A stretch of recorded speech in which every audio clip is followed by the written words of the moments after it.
భగవాన్ శ్రీ సత్యసాయి సేవా సమితి గోదావరి కనివారి ఆధ్వర్యంలో ప్రపంచవ్యాప్తంగా అఖండ భజన 24 గంటల భజన శనివారం సాయంత్రం 6 గంటల నుండి ఆదివారం సాయంత్రం 6 గంటల వరకు గ్లోబల్ అఖండ భజన కార్యక్రమం నిర్వహించడం జరిగింది. అనంతరం నిరుపేదలకు నిత్యావసర సరుకులు మరియు రగ్గులు దుప్పట్లు పంపిణీ చేశారు.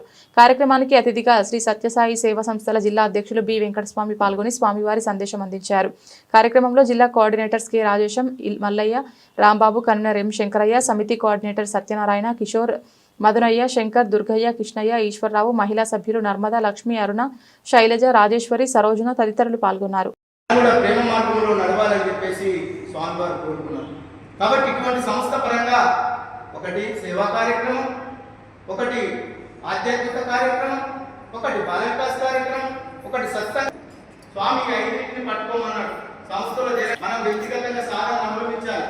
ఉదయం లేవగానే 21 సార్లు స్వామి సుప్రభాతం చేయాలి, స్వయం చేయాలి. నవసూత్రాల్లో చెప్పారు స్వామి, నీ చెప్పినే కాదు. కాబట్టి నవసూత్రాన్ని సంస్థకు సంబంధించినటువంటి వరకు భావాన్ని ప్రపంచం అంతా కూడా వెలుగెత్తి చాటున్నారు. కాబట్టి స్వామి చెప్పినటువంటి విషయాలు ఒక రెండు మనం చేసుకున్నాం. ఏంటంటే స్వామి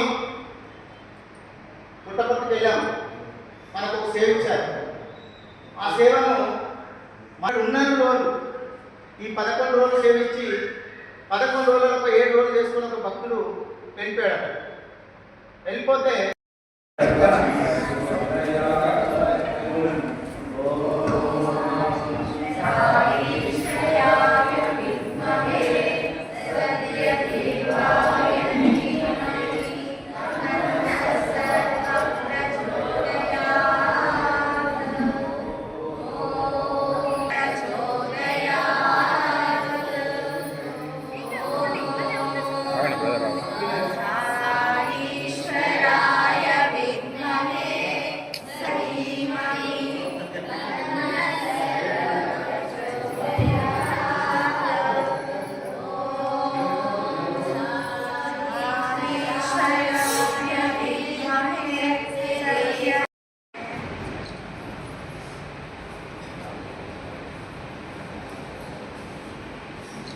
ఓం సాయి